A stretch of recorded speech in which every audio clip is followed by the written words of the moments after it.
నమస్కారం తిప్పరాజు రమేష్ బాబు గారు. నమస్కారం. నిమ్మగడ్డ రమేష్ కుమార్ గారి విషయంలో హైకోర్టు గవర్నర్ గారిని కలిసి వినతి పత్రాన్ని అందచేయమని ఒక ఆదేశం అయితే జారీ చేసిందని నిమ్మగడ్డ రమేష్ కుమార్ గారు కూడా కలవటం జరిగింది. ఏ విధంగా ఉండే అవకాశాలు ఉన్నాయంటారంటే గవర్నర్ గారు పదవిలో ఉండమని చెప్పే అవకాశాలు ఉన్నాయంటారా? అండ్ నిమ్మగడ్డ రమేష్ కుమార్ గారు నిష్క్రమించే అవకాశాలు ఏమైనా ఉన్నాయంటారా? అసలు ఓకే, హైకోర్ట్ ఆఫ్ ఆంధ్రప్రదేశ్ అంటే నాకు చాలా గౌరవం, రాజ్యాంగం అన్నా చాలా గౌరవం, సుప్రీంకోర్టు అన్నా చాలా గౌరవం.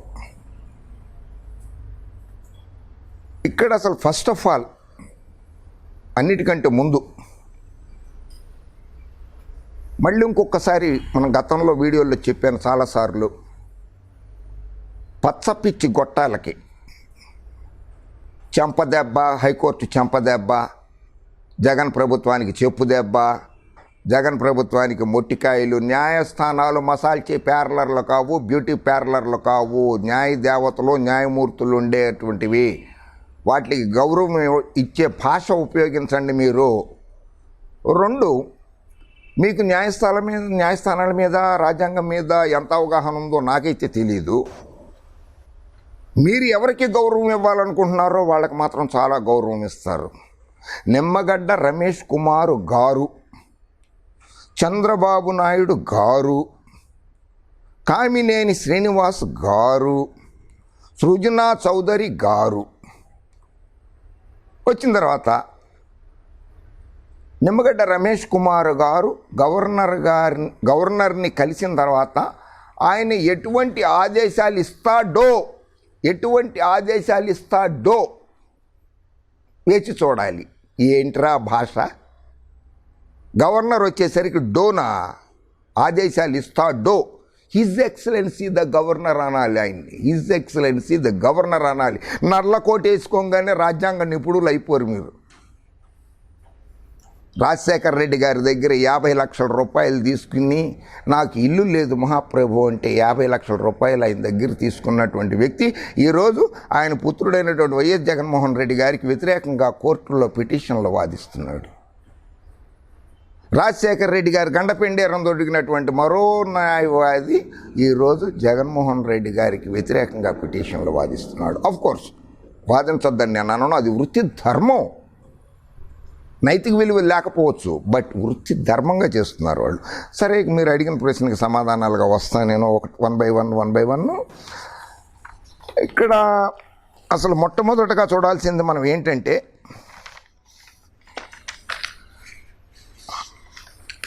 హైకోర్ట్ ఆఫ్ ఆంధ్రప్రదేశ్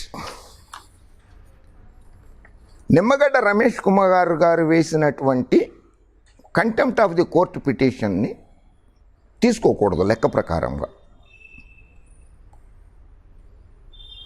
ఎందుకంటే రైట్ ఆఫ్ అప్పీల్ అని ఒకటి ఉంటుంది, కాన్స్టిట్యూషన్ ఆఫ్ ఇండియాలో రాసి ఉన్నది రైట్ ఆఫ్ అప్పీల్ అని.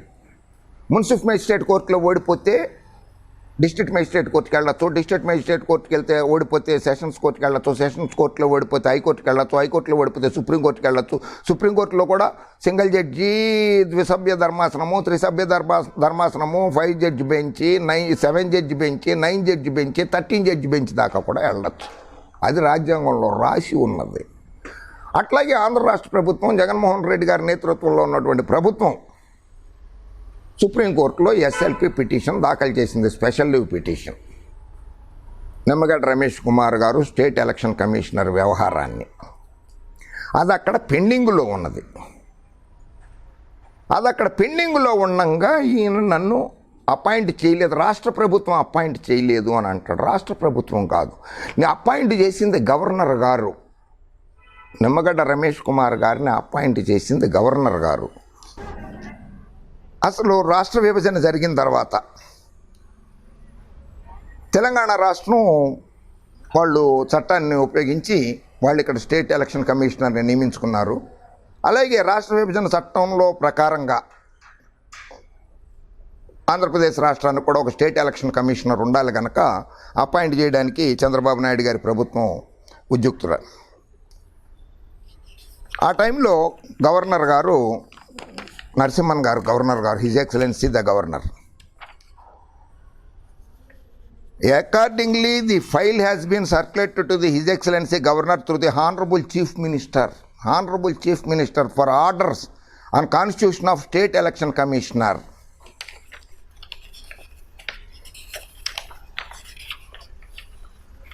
నారా చంద్రబాబు నాయుడు గారి సంతకం అండి. నిమ్మగడ్డ రమేష్ కుమార్ గారిని అపాయింట్ చేసినప్పుడు సంతకము, గవర్నర్ ఈఎస్ఎల్ నరసింహన్ గారి సంతకం, హిజ్ ఎక్సలెన్సీ ద గవర్నర్ గారి సంతకం.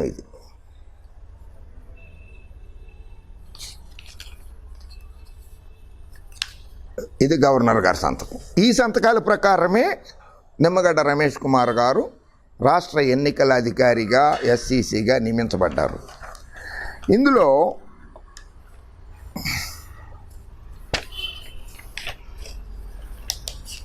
ఆ గవర్నర్ గారు చాలా మంచి వ్యక్తి, చాలా చక్కగా పరిపాలించారు. ఆయన అరుదైన రికార్డు కూడా సాధించారు.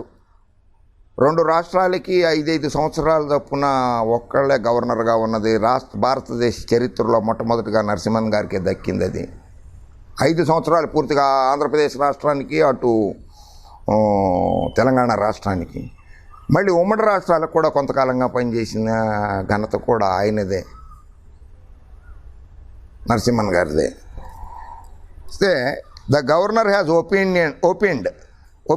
that Section 101 of AP Reorganization Act empowers the successor state to adopt the existing laws available in the state. Constitutional bodies once appointed continue without interruption.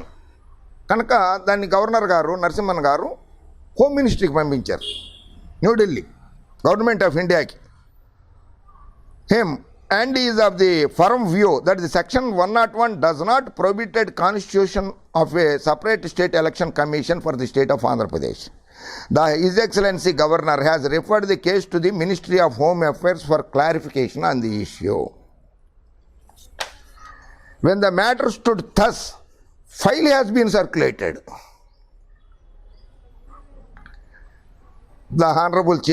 Circulated to the Honorable Chief Minister. Governor గారు హోంమంత్రి గారికి file పంపితే ఇక్కడ file circulate అయిపోయింది home chief minister గారికి.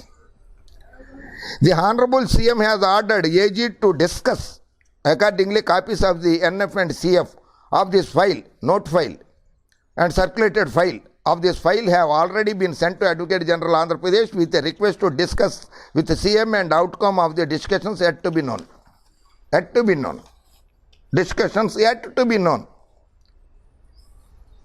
Joint Secretary, Ministry of Home Affairs, Government of India, New Delhi, and the reference made by the Governor on this issue has stated that the state of Andhra Pradesh can make such adoptions and modifications of the law to form its own SEC as per the Section 101 of the AP Reorganization Act 2014, and also advised that the employees working in existing office appoint chesukovachu ani cheppindi.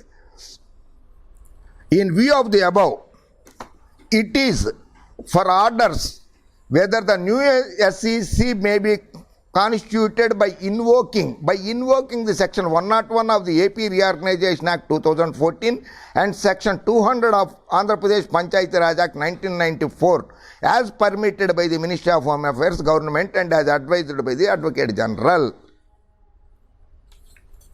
ఇంత చక్కగా క్లియర్గా ఉంది. This file may be circulated to His Excellency the Governor through Chief Secretary, Honorable Minister Panchayati Raj and Rural Welfare Schemes, the Honorable CM for orders. And పెట్టారు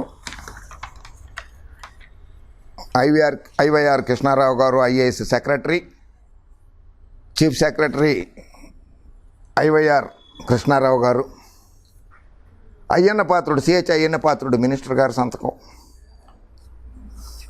And then the then Honorable Chief Minister Nara Chandrababu Naidu గారి సంతకం. Governor ESL Narasimhan గారి సంతకం. Panchayati Raj act section 200 ప్రకారమే నిమ్మగడ్డ రమేష్ కుమార్ గారిని నియమించారు అనేది ఇది ఆధారము. పంచాయతీరాజ్ సెక్షన్ 200 చెల్లదు అని చెప్పి హైకోర్టు తీర్పిస్తే మరి నియామకం నిమ్మగడ్డ రమేష్ కుమార్ గారి నియామకం ఎలా చెల్లుబాటు అవుతుందో సుప్రీంకోర్టు తేలుస్తుంది. నేను తేలుతున్నాను, సుప్రీంకోర్టు తేలుస్తుంది. అప్పటిదాకా వేచి చూడడం. ఆ గవర్నర్ గారు ఇచ్చినటువంటి జీవోలు తప్పు అని చెప్పి హైకోర్టు ఆఫ్ ఆంధ్రప్రదేశ్ చెప్పటం జరిగింది. హైకోర్టు ఆఫ్ ఆంధ్రప్రదేశ్ అటువంటప్పుడు if the section 200 of Andhra Pradesh Panchayati Raj act is unconstitutional,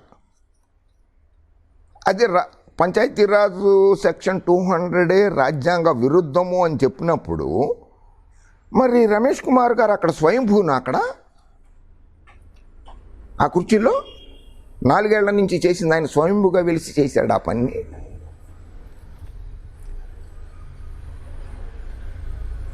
governor గారి దగ్గరికి వెళ్ళమని చెప్పి వినతి పత్రం సమర్పించమని చెప్పి చీఫ్ జస్టిస్ గారు చెప్పారు.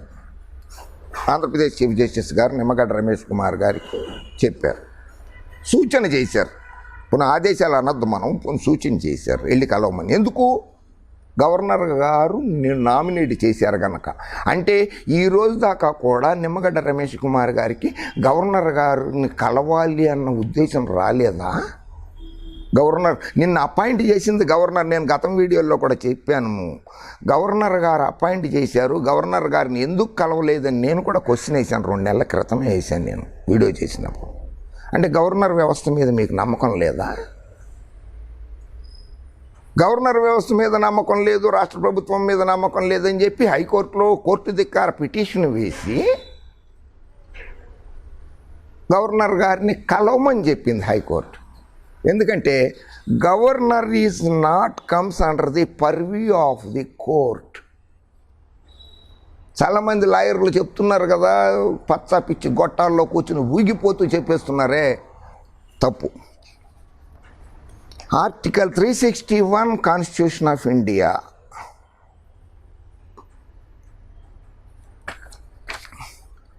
Protection of president and governors and Raj Pramukhs. 361(1) The president or the governor or Raj Pramukh of a state shall not be answerable to any court for exercise and performance of the powers and duties of his office. ఏ కోర్టుకి కూడా బాధ్యులు కారు గవర్నర్లు కానీ రాష్ట్రపతి గారు కానీ. The president or the governor or Raj Pramukh of a state shall not be answerable to any court for the excise and performance of the powers and duties of his office or for any act done or purporting to be done by him in the exercise and performance of those powers and duties, provided that the conduct of the president may be brought under review by any court, tribunal or body appointed or designated by either house of the parliament for the investigation of a charge under Article 61, provided further that nothing in this clause shall be construed as restricting the right of any person to bring appropriate proceedings against the governor or president of India or governor of a state.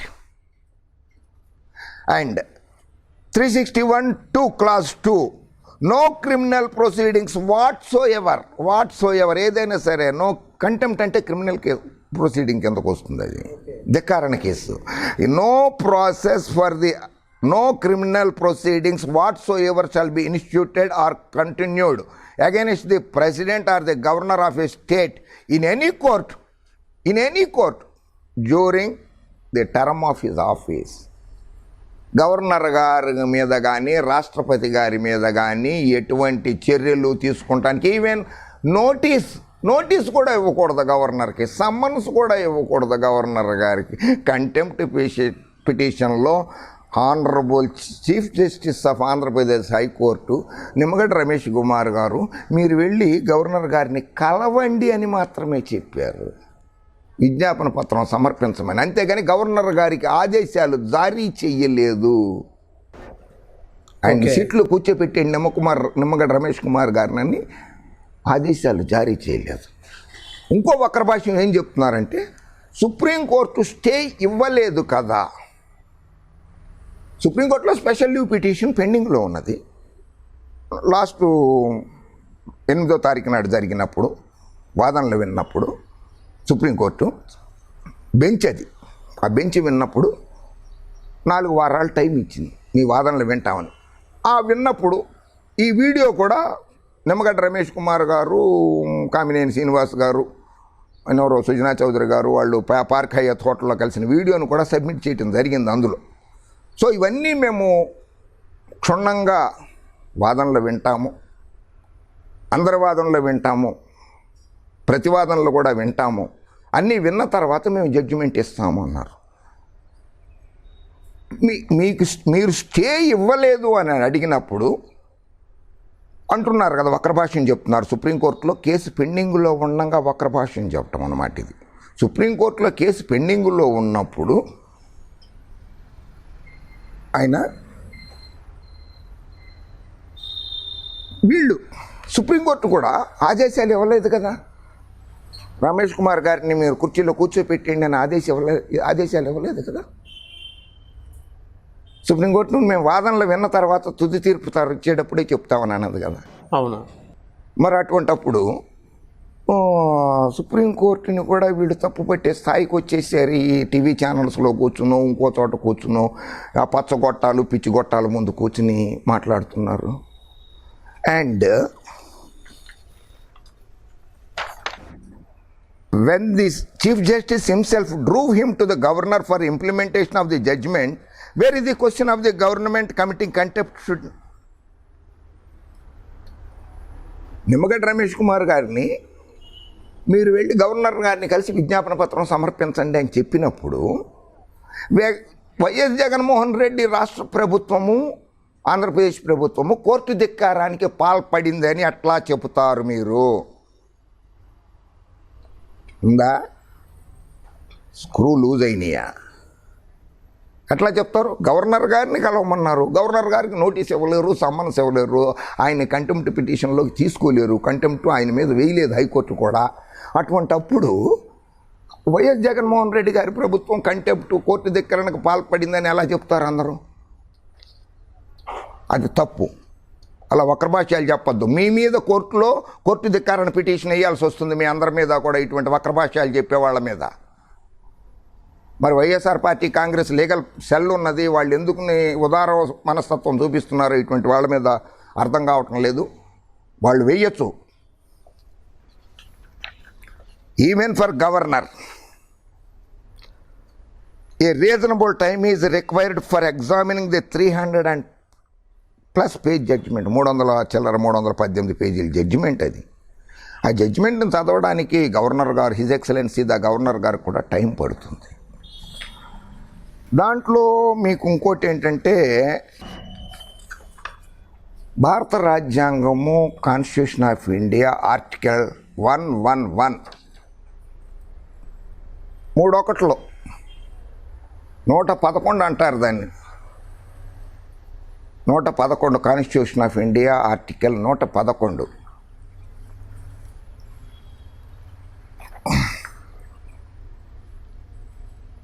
రాష్ట్రపతి గారికి కానీ governor గారికి కానీ ఒక హక్కు కల్పించేసింది. అందులో ఏమనుందంటే, assent to bills when a bill has been passed by the houses of parliament or it shall be presented to the president, and the president shall declare either that he assents the bill or that he withhold assents therefrom, provided that the president may, as soon as possible after the presentation to him of a bill for assent, return the bill of it is not a money bill to the houses with a message requesting that they will reconsider the bill or any specified provisions thereof, and in particular will consider the desirability of introducing any such amendment bills. If bill is passed again without amendments and presented to the president for assent, the president shall not withhold assent therefrom procedures in financial matters. ఆర్థిక విషయాల్లో తప్పితే రాష్ట్రపతి గారు కూడా పెట్టుకోవచ్చు. ఇదే 111లో Indian Constitution stipulates that the President shall declare his assent to a bill passed by the both houses of Parliament, Lok Sabha, Rajya Sabha, or withhold his assent, provided that may he return the bill to Parliament for reconsideration. The Constitution of India does not give a specific time frame for the President presidential action అనే bill ఒక time frame ఇవ్వాల.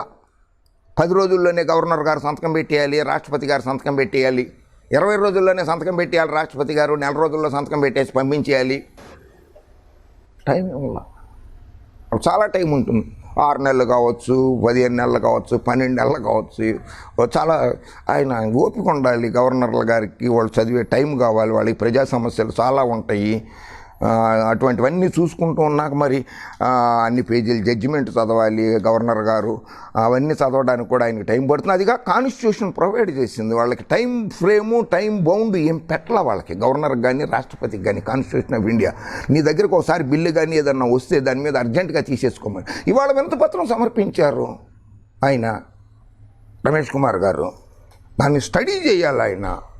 దాన్ని legal డిపార్ట్మెంట్కి పంపచ్చు, కేంద్ర ప్రభుత్వానికి ministry of home అఫైర్స్కి పంపచ్చు, ministry of law అఫైర్స్కి పంపచ్చు, న్యూఢిల్లీకి పంపించి అసలు దీని మీద నేనేం చేసుకోవాలి, ఇక్కడ హైకోర్టులో ఎలా జరిగింది, సుప్రీంకోర్టులో కేసు పెండింగ్లో ఉన్నది, మరి దీని మీద ఏం చేయాలని చెప్పి ఇక్కడి నుంచి ఢిల్లీకి పంపచ్చు.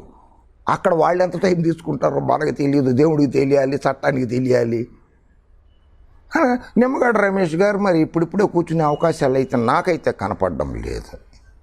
ఓకే, ఇప్పుడిప్పుడే ఆయన సీట్లో కూర్చునేది కనపడడం లేదు. ఇంకా 4 నెలలు అక్కడ, 4 వారాల్లో 1 వారం గడిచిపోయింది, ఇంకా 3 వారాల టైం ఉంది సుప్రీంకోర్టు ఆర్గ్యుమెంట్స్ వినడం మొదలు పెట్టడానికి.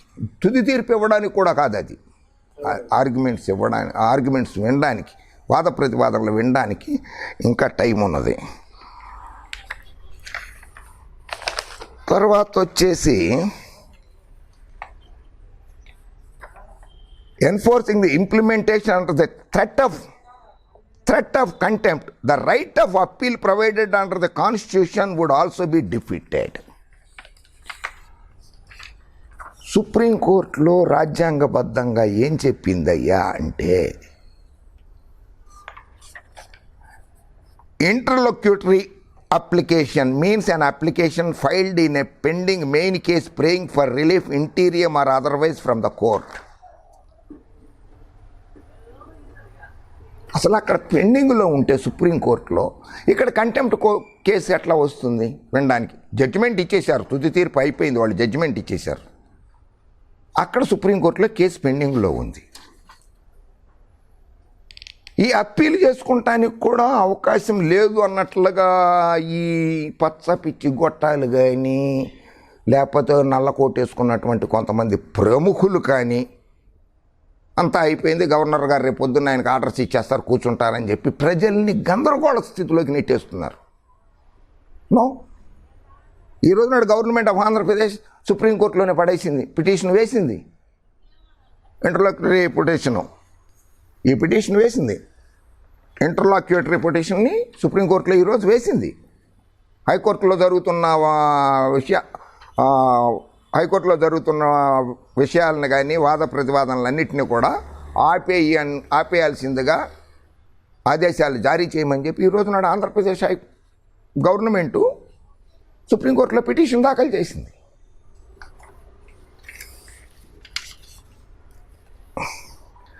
The contempt should be straight away dismissed as violative of right of appeal.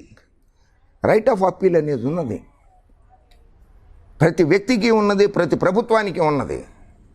అటువంటిది అది లేనట్లుగా భావించి కంటెంప్ట్ పిటిషన్ని తీసుకోకుండా ఉంటే, హైకోర్టు తీసుకోకుండా ఉంటే బాగుండేది. తీసుకుంటాము, మళ్ళీ దాని మీద సూచనలు ఇవ్వడం అనేది కూడా ఎంత మటుకు సమంజసం అనేది సుప్రీంకోర్టు తేల్చాల్సి వస్తుంది. ఎందుకంటే సుప్రీంకోర్టులో ఆంధ్రప్రదేశ్ ప్రభుత్వం వేసింది కనుక సుప్రీంకోర్టు తేలుస్తుంది అది.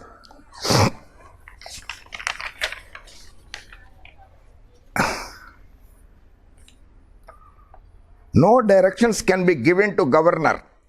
Supreme Court direction in Nalini Sriharan కేసులో.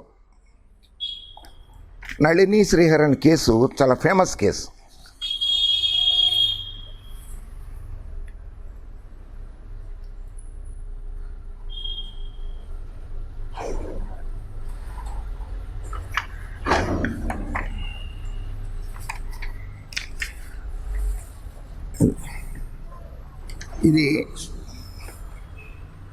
ఇది సుప్రీంకోర్ట్ ఆఫ్ ఇండియా. నళిని శ్రీహరన్ అంటే ఎవరో తెలుసా? నళిని అని అంటే భారతదేశంలో చాలా ప్రముఖ వ్యక్తి ఆవిడ. ఇప్పుడు రాజీవ్ గాంధీ హత్య కేసులో ప్రథమ నిందితురాలు ఆవిడ కేసులో సుప్రీంకోర్టు జడ్జిమెంట్ ఇచ్చింది. ఓకే. ఆవిడ కేసులో ఆవిడని జైల్లో నుంచి విడుదల చేయమని ఆదేశాలు జారీ చేయాలి. రెమిటెన్స్ చేయమని చెప్పి తమిళనాడు గవర్నమెంట్ రెమిటెన్స్ ఇచ్చింది ఆవిడకి. ఇస్తే గవర్నర్ గారు ఆ ఆదేశాలను రాష్ట్ర ప్రభుత్వం పంపినటువంటి దాన్ని బట్టి చేయడంలా, విడుదల చేయలే. వాళ్ళు సుప్రీంకోర్టులో రిట్ పిటిషన్ ఫైల్ చేశారు. గవర్నర్ గారు కంటెంప్ట్ పిటిషన్ వేశారు గవర్నర్ ఆఫ్ తమిళనాడు మీద. In the supreme court of India criminal original jurisdiction writ petition criminal number 48 of 2014 union of India petitioner v Sriharan Murugan and respondents. ఇందులో ఆ కేసులో గవర్నర్ గారు కంటెంప్ట్ కిందకి రారు. గవర్నర్ గారు కంటెంప్ట్ పిటిషన్కి గవర్నర్ గారి మీద వేయడానికి వీలు లేదు అని చెప్పి సుప్రీంకోర్టు తీర్పు ఇచ్చింది. Justice YK Sabharwal bench HL Dattu, Fakir Mohammad Kalifulla, Pinaki Chandra Ghosh, Abhay Manohar Amitava Roy, ఈ 5 మెంబర్ జడ్జి బెంచి తీర్పిచ్చింది.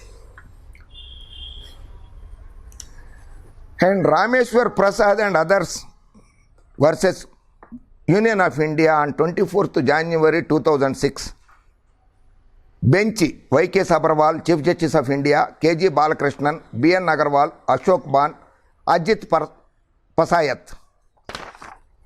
ఇది సుప్రీంకోర్టు జడ్జిమెంట్ 5 సభ్యుల ధర్మాసనం.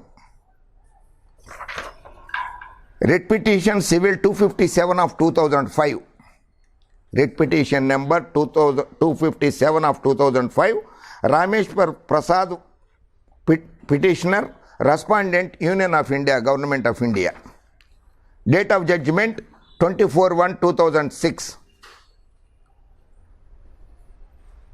ఇందులో జడ్జిమెంట్లో ఏమన్నారంటే, వీళ్ళు గవర్నర్ గారు రాష్ట్ర ప్రజలకి, దేశ ప్రజలకి రాష్ట్రపతి గారు, గవర్నర్ గారు సమాధానం చెప్పాల్సి ఉంటుందని చెప్పి రామేశ్వర ప్రసాద్ గారు వేస్తే, ఈ YK Sabharwal ji, justice YK Sabharwal, chief justice of India, KG Balakrishnan justice BN Agarwal, justice Ashok Bhan, justice Ajit Pasayat, ఈ 5 జడ్జి బెంచి ఏం చెప్పిందంటే,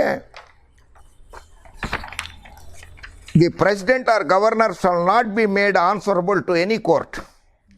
The immunity available to the two under Article 361 as absolute. Governor గారికి, రాష్ట్రపతి గారికి క్వశ్చనే లేదు, వాళ్ళకి నోటీసులు ఇవ్వడానికి వీలు లేదు, సమ్మన్లు ఇవ్వడానికి లేదు, వాళ్ళని కోర్టులకు పిలవడానికి వీలు లేదు అని 5 జడ్జిల ధర్మాసనము తీర్పు చెప్పి, adding that even notice cannot be served to them nor they be ask to appeal in a court of law. కోర్టుకి నోటీసే ఇవ్వద్దు మీరు, అసలు వాళ్ళకి ఇవ్వడానికి లేదు ఆర్టికల్ 361 ప్రకారంగా. ఎందుకయ్యా మీరు అంత రమేష్ కుమార్ గారిని తీసుకెళ్ళి కుర్చీలో కూర్చోబెట్టేసేయాలని కోర్టులో, సుప్రీంకోర్టు ఆఫ్ ఇండియాలో జరుగుతోంది కేసు, వాద ప్రతివాదనలు జరుగుతున్నాయి. మీరు కోర్టు ధిక్కారణ కిందకు వస్తారు, మీరు రావద్దు, మీరందరూ నా మిత్రులే, మీరు కూడా జర్నలిస్టులే, మీరు కోర్టు ధిక్కారణ కిందకు రావద్దు.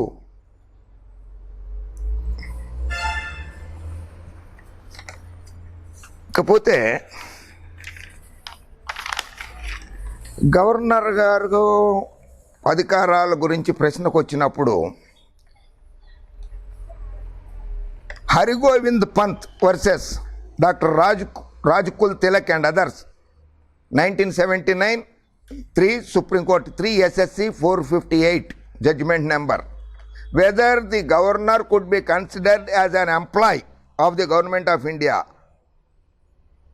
ప్రభుత్వ ఉద్యోగే కదా గవర్నరు, కనుక ఆన్సర్బుల్లే ఆయన అని చెప్పి అడిగితే సుప్రీంకోర్టు చెప్పింది, it is no doubt true that the governor is appointed by the president, which means in effect and substance the government of India, but that is only a mode of appointment and it does not make the governor an employee or servant of the government అని ఒక తీర్పు ఇచ్చింది. So చర్చిలలో చెప్తున్నారు ఆయన కూడా చెత్తబచ్చాలు తీసేసుకుంటున్నాడు కనుక ఆయన కూడా మా అందరికీ ఆన్సరబుల్ అని చెప్పి కూర్చుని పచ్చకొట్టం దగ్గర పిచ్చికొట్టం దగ్గర కూర్చున్న ప్రతివాడు చెప్తున్నాడు. ఈ judgement Hargovind Pant versus doctor Rajkul తిలక్లో ఇచ్చింది సుప్రీంకోర్టు. 1979 3 SCC 458 judgement number. ఊరికినే కాకమ్మ కబుర్లు చెప్పకండి, వక్ర భాష్యాలు చెప్పకండి సుప్రీంకోర్టు తీర్పులకి, హైకోర్టు తీర్పులకి. అలాగే అదొకటే కాకుండా constitutional benches of supreme court Maru Ram versus government of India 1980లో, Kedar Singh versus government of India 1989లో, Sriharan alias Murugan versus government of Tamil Nadu 2015, governor has no discretion and that the cabinet decision is final. The Pratap Singh Raoji Rane and others versus the governor of Goa and others, All India Review 199, Bombay 53.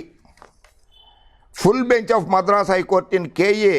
Muthiyalingan and others versus governor of Tamil Nadu, All India Review 1973, Madras 198. Biman Chandra versus Governor West Bengal, AER 1952, Calcutta 799 law, and the state of West Bengal and others versus Shailendranath Bose, AER 1964, Calcutta 1983, SC 1019. Governor గారిని కోర్టులు ఏమీ చేయజాలవు అని చెప్పి constitution of India article 361, constitution of India article 111 3 ఇది ఇప్పుడు మీరందరూ కలిసి పాపం ఆయనకి పెట్టబోయేది ఇదే. ఊది ఊది గొట్టాలలో ఊది ఊది ఊది ఆయనకి తీసుకొచ్చారు ఈ పరిస్థితి. ఇట్లా ఇంకొక చిన్న ఇన్సిడెంట్ ఉంది దీంట్లోనే భాగంగా. కంటెంప్ట్ ఆఫ్ ది కోర్ట్లో meaning of wilful disobedience under section 2 section subject bracket b of contempt of court act 1971, దాని కింద కూడా గవర్నర్ ఆఫ్ ఆంధ్రప్రదేశ్ కానీ స్టేట్ గవర్నమెంట్ ఆఫ్ ఆంధ్రప్రదేశ్ కానీ కోర్టు ధిక్కారణ కిందకి రాదు. ఇక మళ్ళీ ఒకసారి వద్దాం. రాష్ట్రపతి కానీ గవర్నర్ గారు కానీ ఏదైనా ఫైలు వాళ్ళ దగ్గరకు వస్తే దాని మీద ఎలా ఉంటుందనేది బాబు రాజేంద్ర ప్రసాద్ గారు రాష్ట్రపతిగా ఉన్నారు. 1954లోనే పెప్సు అనేది, అప్పటికి పంజాబ్ హర్యానా రాష్ట్రాలు లేదు, ఆ గవర్నమెంటు ద్రవ్య వినియోగ బిల్లుని పంపిస్తే ఆయనకి ఇష్టం లేదు, ఇందులో ఏదో తప్పులు ఉన్నాయి, దీన్ని సరిదిద్దాల్సిన బాధ్యత ఉందని చెప్పి ఆయన పెట్టుకున్నారు. ఈ article constitution of India article 11లో ఓ చిన్న ఇది ఉంది. By indefinitely postponing action అనే bill and not sending back to parliament, the president effectively vetoes it. Veto చేసినట్లు అనమాట. పాకెట్ వీటో అని కూడా అంటుంటారు దీన్ని అప్పుడప్పుడు, చేసినట్లు. దాంట్లో ఈ 1954లో రాజేంద్ర ప్రసాద్ గారి దగ్గరికి ఫైల్ వెళ్తే ఆయన అలా పెట్టేసుకుని ఉండిపోయారు. తర్వాత ఆటోమేటిక్గా రాష్ట్రం విడిపోవడము, కొత్త రాష్ట్రాలు ఏర్పడము తోటి ఆ బిల్లు కూడా పాస్ అయిపోయింది, అన్నీ అయిపోయినాయి. 1986లో జ్ఞాని జైల్ సింగ్ గారు రాష్ట్రపతి, రాజీవ్ గాంధీ గారు ప్రధాని. ఇండియన్ పోస్టల్ యాక్ట్ అని చెప్పి, పోస్ట్ ఆఫీస్ యాక్ట్ అని చెప్పి అమెండ్మెంట్ యాక్ట్ అని చెప్పి పాస్ చేసి రాజ్యసభ లోక్సభ భారీ మెజారిటీ ఉంది అప్పుడు కాంగ్రెస్కి. 404 సీట్లు, 544లో 404 సీట్లు ఉండేవి లోక్సభలో. రాజ్యసభలో భారీ మెజారిటీ పార్లమెంట్లో పాస్ చేసి లోక్సభ రాజ్యసభలో జ్ఞాని జైల్ సింగ్ గారికి పంపించారు. ఆ బిల్లులో ఇండియన్ పోస్ట్ ఆఫీస్ అమెండ్మెంట్ యాక్ట్లో ప్రెస్ మీద, మీడియా మీద, తర్వాత వ్యక్తుల మీద, ఇప్పుడు ఒకళ్ళకి ఉత్తరం వస్తే పోస్ట్ మ్యాన్ కానీ పోస్ట్ ఆఫీస్లో పోస్టల్ సూపరింటెండెంట్ కానీ ఎవరో ఒకళ్ళు తీసి ఆ ఉత్తరం చదవచ్చు అన్నమాట. ఏముందా అని చెప్పి చదవచ్చు. వ్యక్తిగత స్వేచ్ఛని హరిస్తోంది అని చెప్పి జ్ఞాని జైల్ సింగ్ గారు దాని మీద సంతకం పెట్టకుండా 2.5-3 ఏళ్ళు పెట్టుకున్నారు. 86 నుంచి 89 దాకా 3 ఇయర్స్ పెట్టారు దాన్ని పెండింగ్లో. పచ్చగొట్టాలు పిచ్చిగొట్టాలు విన్నారు కదా, గవర్నర్ గారు కానీ రాష్ట్రపతి గారికి కానీ ఏదన్నా ఫైల్ వెళ్తే 3 సంవత్సరాలు ఎందుకంటే కాన్స్టిట్యూషన్ ఆఫ్ ఇండియా 111లో ఎంత టైంలో 10 రోజుల్లో చేసేయాలి, వారం రోజుల్లో చేసేయాలని చెప్పి రాయిలా కాన్స్టిట్యూషన్ ఆఫ్ ఇండియాలో. అందుకని 2 ఏళ్ళు పెట్టుకోవచ్చు, 3 ఏళ్ళు పెట్టుకోవచ్చు. మీరు కూర్చోబెడదాం అనుకున్నారు కదా, అర్జెంటుగా సీట్లో కూర్చోబెట్టేద్దాం అనుకున్నారే, అది జరగని పని. మళ్ళీ ఇంకొకసారి 1991లో ఆర్ వెంకటరామన్ గారు పాకెట్ వీటో ఒకసారి యూజ్ చేశారు. ఆయన కూడా ఒక బిల్లు మీద సంతకం పెట్టలేదు. అది ఎంపీ శాలరీసు, ఎంపీస్కి పెన్షన్స్ ఎందుకు మీకే బోల్డంత జీతాలు వస్తున్నాయి కదా, ఎందుకు దీన్ని ఇటువంటిది తీసుకొస్తారని ఆర్ వెంకటరామన్ గారు దాని మీద ఆ బిల్లుని చాలా సంవత్సరాలు రాష్ట్రపతి భవన్లోని పెండింగ్లో పెట్టేసి ఉంచుకున్నారు. అలాగే చివరగా మన దేశంలో 2006లో రాష్ట్రపతి అబ్దుల్ కలాం గారు, ఏపీజే కలాం గారు, ఆయన కూడా ఒక బిల్లుని అసెంట్ ఇవ్వాల, సంతకం పెట్టలా, పెండింగ్లోనే పెట్టేశారు. ఆయన కూడా ఆఫీస్ ఆఫ్ ప్రాఫిట్ అనేది దాన్ని మార్చింది కేంద్ర ప్రభుత్వం.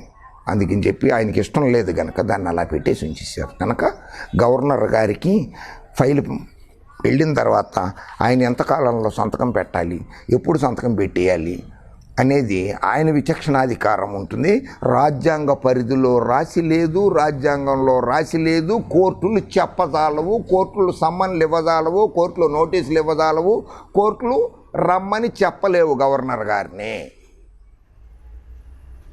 కనుక మీ కాకి గోల, పచ్చ పిచ్చి గొట్టాల కాకి గోల ఆపేయండి. న్యాయానికి వక్రభాష్యం చెప్పద్దు. సుప్రీంకోర్టులో వాదనలు ప్రతివాదనలు అయిన తర్వాత వచ్చే నెలలో ఆగస్టులో మొదలవచ్చు. అది ఎంతకాలం తీసుకుంటుందో మనం చెప్పలేము. ఎందుకంటే పిటిషనర్లే చాలామంది ఉన్నారు. గవర్నమెంట్ ఆఫ్ ఆంధ్రప్రదేశ్ ఉంది, కనకరాజు గారి పిటిషన్ ఉన్నది, మళ్ళీ కొత్తగా మొన్న ఇంప్లీడ్ అయ్యారు కొందరు, వాళ్ళు ఉన్నారు. అటు సైడ్ నుంచి అయితే 14 మంది ఉన్నారు. వడ్డే శోభనాథీశ్వరరావు గారు, కామినేని శ్రీనివాస్ గారు, మిగిలిన చాలామంది ఉన్నారు. అటు సైడ్ నుంచి నిమ్మగడ్డ రమేష్ కుమార్ గారు, అటు సైడ్ చాలామంది ఉన్నారు. అవన్నీ మరి అంతమంది పిటిషన్లను వినాలి అని అంటే ఎన్ని నెలలు పడుతుందో, ఎంత సమయం తీసుకుంటుందో సుప్రీంకోర్టు మనకు తెలీదు. కనుక తొందరపడద్దు. నిమ్మగడ్డ రమేష్ కుమార్ గారు పదవి వస్తుందో రాదో సుప్రీంకోర్టు తేలుస్తుంది. మనం గొట్టాలలో కూర్చుని గొట్టాలు పెట్టేస్తే తేలదది. చర్చికి పిలిచేసి నలుగురిని గవర్నమెంట్ మీద, జగన్మోహన్ రెడ్డి గారి మీద రాళ్ళు వేసిస్తే ఆయన కుర్చీలో కూర్చోలేడు. ఆ రాళ్ళు వేయటం ఆపేయండి. సుప్రీంకోర్టు, హైకోర్టు జడ్జిమెంట్లకు కానీ ఆదేశాలకు కానీ వక్రభాష్యాలు చెప్పేయటం మానేయండి అని నా సహచర జర్నలిస్టు మిత్రులకి విజ్ఞప్తి చేస్తూ జై హింద్.